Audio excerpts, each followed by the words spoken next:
Yo, people, this is Vijay from Sportswire, of course, reporting to you after the victory for Chelsea Football Club against Everton at the Goodison Park. We pick up our first win in the Premier League, a 1-0 victory over Everton.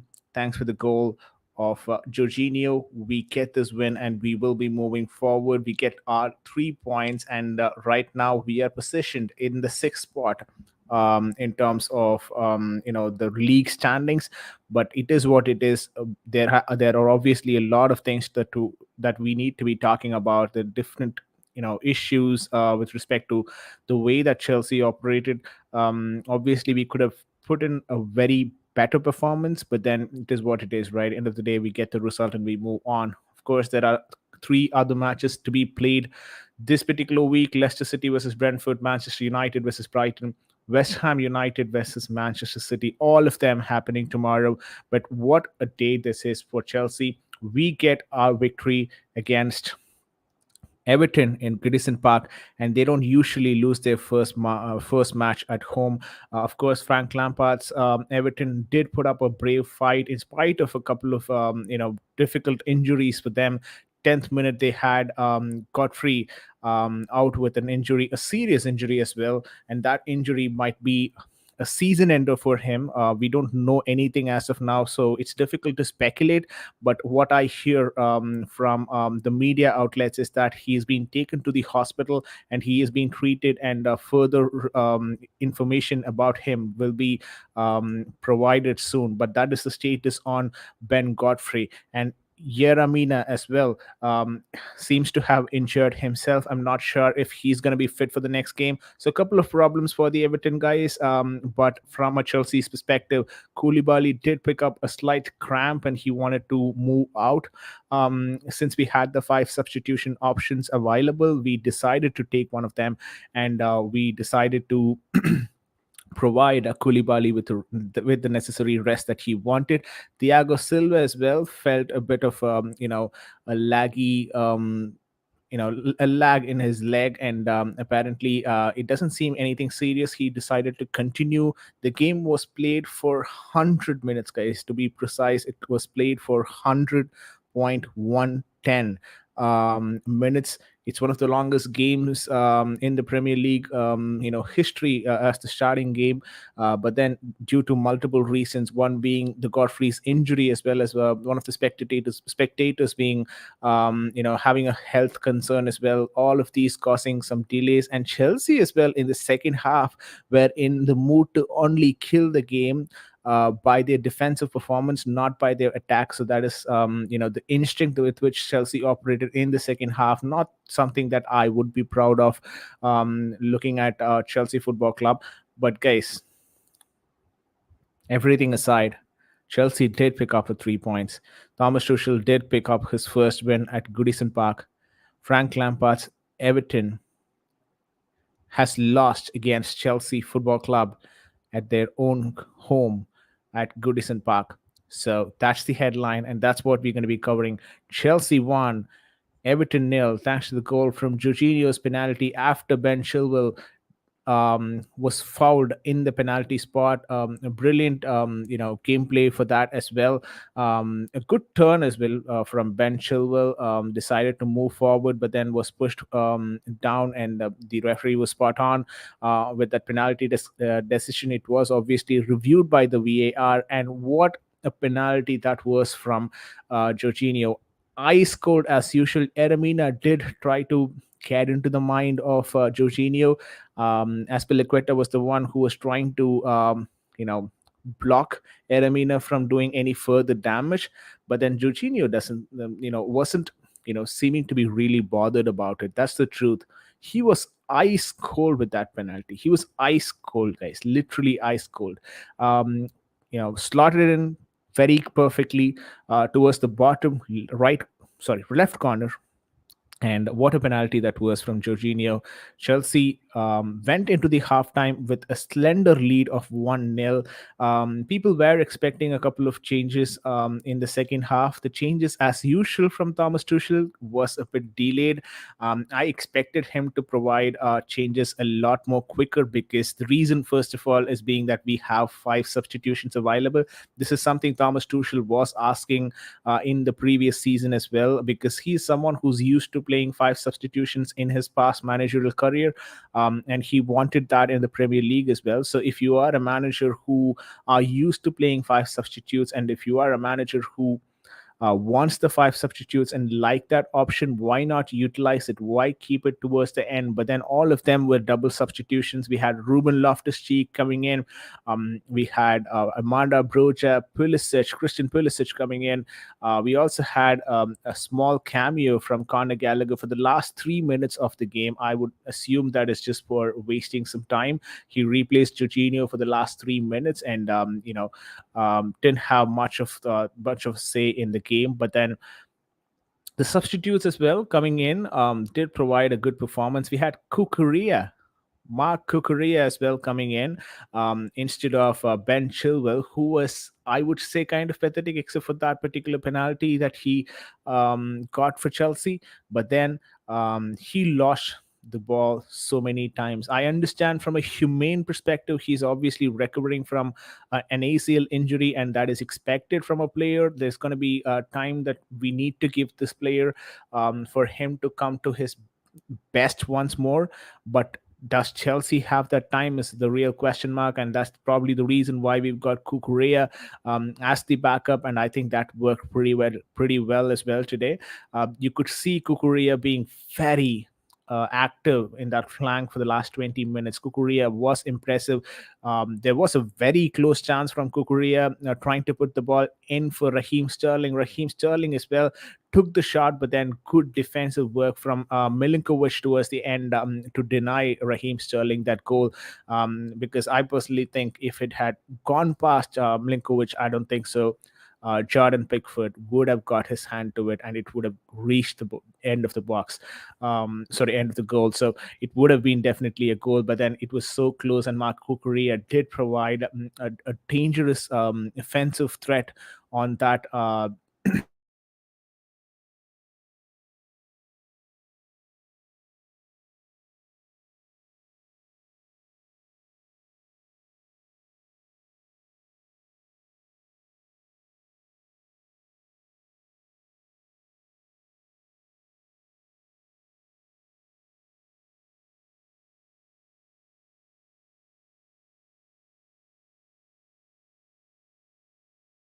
Yeah, I think it seems to be working fine now, guys. It seems to be working fine now. But what a game of football this was. After the disappointment from a disappointing performance from Liverpool as well, Liverpool did pick up a loss in this game. In their first game, Liverpool played against Fulham. And they did pick up a loss. I wouldn't call it a loss. They actually drew that game 2-2. Thanks to the goal from Mohamed Salah and Alexander Mitrovic. The way that Alexander Mitrovic as well finished it off, getting on top of Alexander Arnold. What a finish that was from Alexander Mitrovic. Welcome to the Premier League, Alexander Mitrovic. What a finish that was. Fulham are going to be dangerous. They're not going to be anymore the relegation team that we're used to seeing. I think this time Fulham has a real potential, and if they're able to get a couple more signings over the line by the end of this transfer window, I think they'll be a real threat for teams like Bournemouth, Crystal Palace, and they might provide some good upsets as well in the upcoming in this particular season. They've already provided one such upset against a top team, a top Premier League team in Liverpool. I think that would continue from Fulham's side. But getting back to our game, what a game of football that was. In terms of the positives, of course, Koulibaly was excellent throughout the 60 or 65 minutes that he was on the pitch. Absolute brilliance. Plenty of clearance as well from his end. Thiago Silva and Koulibaly's partnership was amazing on that defensive front. Had it not been for both of those guys, I think we would have conceded close to 3 or 4 goals in this game, because Our midfield, to be honest, was shambolic, and they were just running riots through our midfield. But we were still able to maintain a clean sheet thanks to the most experienced duo that we could probably imagine for Chelsea Football Club, Koulibaly and Thiago Silva. They put up an excellent show. Thiago Silva was also announced as the man of the match in this game, and he played the entire 100 minutes in the age of 38. This defender is definitely a Rolls Royce of a defender, especially considering the fact that he actually had a 2-on-1 situation where he diverted it. He kind of intercepted it perfectly. Um, I think Thiago Silva is someone who's levels above his teammates at Chelsea right now. But definitely, the defense is a point of I think the defense is getting better, but the attack is a point of concern. We've got MCIG as well on the comment section. MCIG, welcome to the stream. Please press that like button if you've not done so. We are, of course, live across three platforms: YouTube, Facebook, and Twitter. So you can check us out on all of these platforms. MCIG says Tuchel's got to do something new. This is just a continuation of last season. I think I'm going to agree with you on that. He definitely spoke in the press conference. We were expecting some changes in the structure, in the kind of gameplay that he was going to bring about. He also mentioned that they were discussing the change in structure and formations as well before this particular week, but then decided to go for the old formation. If he decides to continue with this formation, it's going to be difficult because I think a lot of the teams in the Premier League by now have answers to the Tuchel system, and they're able to um, provide a solid defense against it at this point in time. So I wouldn't be surprised if teams come up and show up and get a good victory against us. But it is what it is, guys. Thomas Tuchel has to get things rolling. The 3-4-3 is becoming quite exhausting with Reece James as well, just jogging in the pitch. I was kind of pissed off about Reece James' performance today. He's not got the old burst of pace that he used to anymore. But it's too early to call. Of course, the preseason he was just jogging around, but I thought, okay, it's just the preseason. But even today, I think it was more of jogging rather than a commitment on the pitch. I failed to see that commitment on the pitch. Maybe failed to see the commitment is a bit harsh on Reece James at this point in time because it's just one game. Maybe he's getting his legs back, but it seemed that he was not completely in it today. Reece James, except for those occasional moments, did not have or did not provide anything special. The midfield is the biggest concern. We can't even get possession in the second half. Playing someone like Jorginho and Kante today was not as effective as that he was against the Udinese opponent. Of course, against Udinese, he did have a lot of space that he could run into. He was able to win a lot of second balls. He was not able to do all of those in this today's game because their midfield was tightly packed. They had Decore trying to cover the entire midfield along with Alex Iwobi and Dwight McNeil as well, trying to come in, and Demi Gray as well. All these four midfielders from the Everton side, they kind of you know um, pressured our double pivot, which is N'Golo Kante and Jorginho. So so much that it was difficult for them to find spaces. N'Golo Kante was definitely pressured today. Jorginho did not have any special moments except for those for that goal contribution. Of course, there was a lot of fumbles here and there when he tried to put in those through balls to find Raheem Sterling or Armando Broja later in the game. But my standout player on that attacking side of the pitch would be Raheem Sterling. What a player Raheem Sterling is. An amazing talent, a different breed, of course. And when he is in the squad, when he is in the Chelsea attack, the attack seems to be revitalized. The way that he moves, he is not definitely in the levels of Mason Mount and Kai Havertz. During the first half, if I'm being honest, I forgot even Mason Mount was playing in the team. Kai Havertz did not have much of contribution either, but Raheem Sterling was that one man up top who was doing everything that was asked of him. He did everything and beyond what he could do. Uh, it's just sad and probably hard luck that he did not get a goal to his name, but he definitely contributed so much to today's Chelsea's attack. I think one more attacker on that pitch, if we are able to get through the season, would kind of provide a support to Raheem Sterling, which he definitely requires at this point in time. I am also excited to see how Sterling and Broja perform together. Of course, Broja came in today and Sterling was in the attack at that point in time, but I couldn't see Sterling on his full capability or capacity at that point in time. He was already drained out. And not just that, Amanda Broja as well did not have much minutes in the game. But then I'd like to see more of Amanda Broja and Sterling playing together, because one thing that we all know is that both of these guys are never tired of making those runs. So it's going to be always risky because either one of them are going to be making those runs. And our midfielder's job is to find these guys who are making those runs. I hope they do that. But the way that Raheem Sterling was playing today told me a lot about how better you can perform in this system. And it's not just a system, guys. It's not just a system anymore, because you see a player from Man City coming in to this team and showing what it is all about. Yeah, how it should be played. But Chelsea's attackers are just recycling the ball. There's nothing, they're not taking the man one on one as well. It just shows that it's the lack of ability.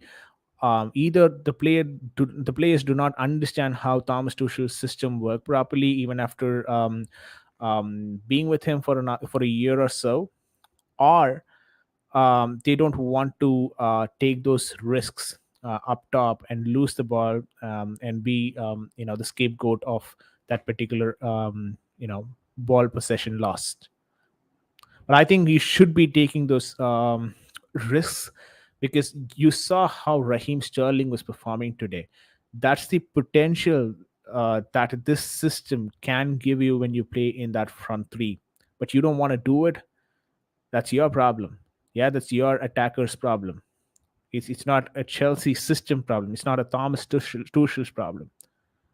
I think Kai Havertz and Mason Mount do deserve a part of the blame on how they play today.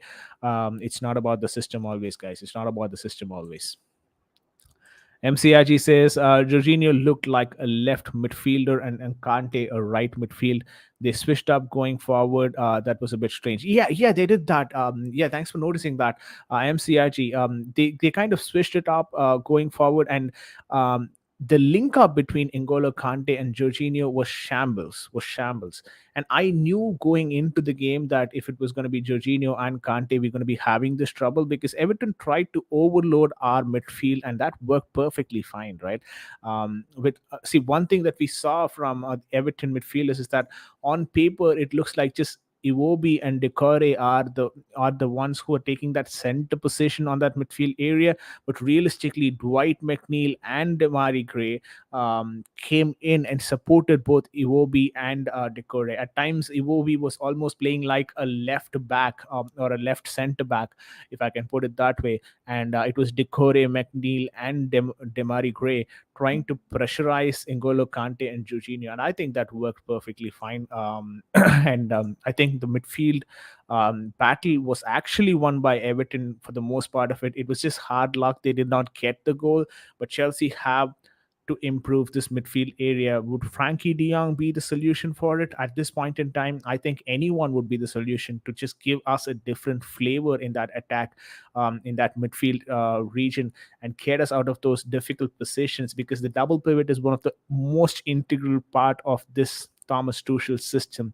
If the double pivot is faltering, the entire system goes out of the window. It goes for a toss, and I think that is what happens when the teams find out how to play against the Thomas Tuchel 3-4-3 system. When these coaches unlock Thomas Tuchel's system, it's probably going to be through the double pivot. So it's very integral, important part of this particular system.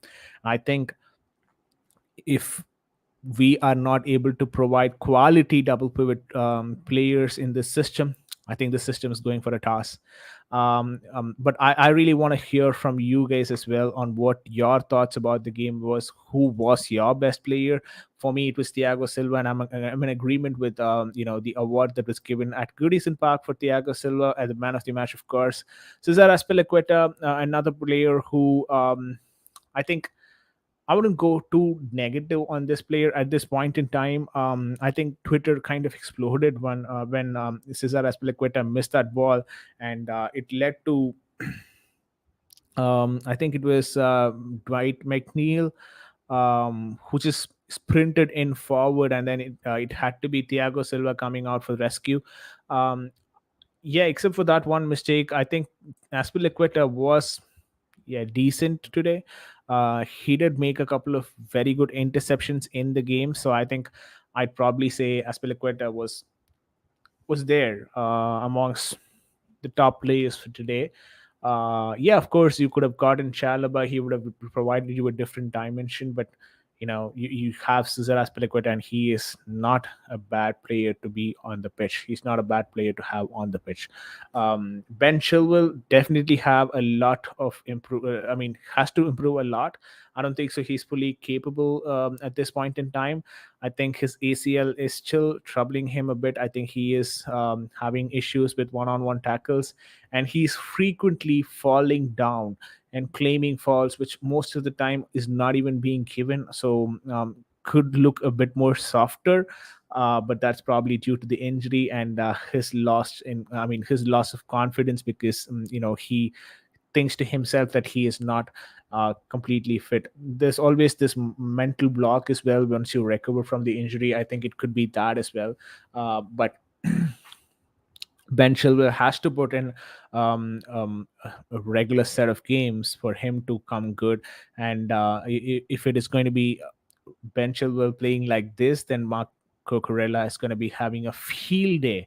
Is going to be having a field day, and he will definitely be Chelsea's first preference in that left back position. And I also think Koulibaly and Thiago Silva together is not a sustainable way to move forward. Probably once Wesley Fofana comes in, um, or or any of the defensive target, if we manage to sign them, then probably one of them plays and the other one is being rested because the combined age, the combined average that you can like probably see for them is 69 by 2, which is almost 34.5. You wouldn't want your center backs to be that aged and still play a consistent. I still expect them to play a consistent 60 game season because Chelsea are in all top flight competitions and it's probably going to be 50 to 60 anyway around it. So I would probably say Thiago Silva or Koulibaly plays, not both of them, of course. And there would be situations, important Premier League games or important Champions League games, where you could see both of them on the pitch. But I don't think so. That's going to be the way forward that Thomas Tuchel is planning to, in this season. If that was the plan, I'm going to be a bit more worried because 100 minutes, you already saw Koulibaly having a cramp, Thiago Silva not being fit around the 98th and 99th minute. He kind of had to stretch for the 100-minute mark. So I would be a bit more concerned if this is the way that we're going forward. But that does also tell us more about the importance of having another top quality center back in the team. Maybe Wesley Fofana, maybe someone else, but then we kind of are in the need of this position to be filled out as quick as possible. I'm not sure of the result of the third bid that went in for Wesley Fofana. Seems to be in the range of 80 to 85 million in total, along with the add-ons. 85 million pounds is what I'm hearing. It could be different. It could be accepted by Leicester, but Leicester are in no mood to sell or no hurry to sell Wesley Fofana for that matter. So it's going to be a difficult deal to pass, but it is what it is, guys. Cucurella passes are terrific. Exactly the way that he was moving and the way that he was able to find the Chelsea players around it. It is almost like I was not able to believe that this guy was integrated into the squad probably around 36 hours back, and he's playing this way. Imagine the potential of him if he's continuing to play for a year in this squad. He's probably going to whip in crosses left, right, and center. All that we need is those clean, clear cut crosses delivered in so that Armando Broja and Raheem Sterling can get to the end of it and finish it off for a goal. I think Amanda Broja and Cucurella is going to be a dangerous combination to watch out for in this season. I'm going to call this out. Armanda Broja and Cucurella combination is going to be something that people will have to watch out for in this particular Premier League season. Yeah, Silva keeps coming with huge saves, says MCIG. I couldn't agree more with that. If it was not for Silva today, if it was not for Koulibaly today, like I mentioned before, it would have been probably a 3-1 or a 4-1 victory to Everton. MCIG also says, I expect Cucurella to start over Chilwell in the immediate future. Um, I, again, that's probably how it's going to be, because the way that Chilwell played today, he was pulling out of one-on-one tackles, and he was not very confident on the ball as well. He was claiming fouls for all soft tackles. So I'm not sure if he's 100% fit. So once Cucurella gets more training hours and gets to understand Thomas Tuchel's system better, which seems to be the requirement for Thomas Tuchel, for a player to be playing in the squad or in the team. So if that happens, or once that happens, I think slowly we will see Ben Chilwell phased out from the starting 11, and he would probably be a backup to Cucurella. I'm sorry to say that, for the Chilwell fans out there, Ben Chilwell might be our backup left wing back this particular season, until he completely recovers from the injury, after which he can put in a tight competition, or there would be a stiff competition between Mark Cucurella and Ben Chilwell. But I expect Mark Cucurella to win that battle, even if Ben Chilwell comes completely fit. So the question mark is that, what is going to be the future of Ben Chilwell? Would he agree to be a second choice left wing back at Chelsea for the near future? Maybe this year he would decide to fight for his place, but would he continue to do that at Chelsea is a bit of a question mark. But after his ACL injury, are there going to be a lot of clubs coming in for him, and getting Ben Chilwell to a different club? I think it's too early to talk about those things at this point in time. But still, Ben Chilwell has work cut out for this season, and if he was to compete for Mark Cucurella's position at left wing back, which seems to be his position at this point in time, left wing back position for Mark Cucurella, if that is how it's going to be, Ben Chilwell, I don't think so. You're going to be having an easy season. I think there's a difficult task and road ahead for you in this season. You've got to give everything that you possibly can to play in Chelsea left wing back position as a starting player. That's what I had for of course, this particular stream. I just wanted to make it very quick. Want to talk about my thoughts on this particular game. End of the day, we pick up 3 points, we move on. Not the most convincing result, but our players are still feeling a bit leggy. Maybe a couple more games, and if we don't drop points, then we might see a bit more coordination between these players. And I'd like to see a lot more Conor Gallagher and Amanda Broja in the team. For a matter of fact, Kukurea as well, which I'm hoping he would be integrated in the next game or so, and probably would start the game. But Amanda Broja, not so much, is not in the list to start anyways. But seeing the way Kai Havertz is performing, I wouldn't be surprised if Amanda Broja gets an opportunity as well in the near future. Or like MCIG mentioned, in the immediate future. And the same would be the case for someone like Conor Gallagher, with the way that N'Golo Kante is performing, and sometimes Jorginho is performing. I wouldn't be surprised if you could see Conor Gallagher in that position more higher up the pitch, because he wins tackles high up the pitch. Even the 3 minutes that he played today, though that tackle did not result in anything because a foul was called in before that, he actually did a very good tackle. He was committed to that particular tackle, and he did win the ball back high up the pitch again. But these things happen. I think Conor Gallagher is going to be a different breed, and I'd be excited to see him play for Chelsea as well in this season. But that's my thoughts on the game. We pick up 3 points, we move on, we focus on the next game in hand, while uh, our players rest and recover. Thiago Silva needs to rest and recover. Koulibaly needs to rest and recover, and we get a couple of signings over the line, and we integrate them as well into the squad for the next game. Yeah, Chelsea would look a lot better, right? I'm expecting that to happen in the next game. But we'll have another detailed review session, including player ratings, probably tomorrow or day after. And I'll definitely post it on my Twitter when that particular stream is going to be. So stay tuned with the channel. If you guys have not subscribed yet, please consider subscribing to the channel. If you guys have not pressed the like button, consider pressing that like button.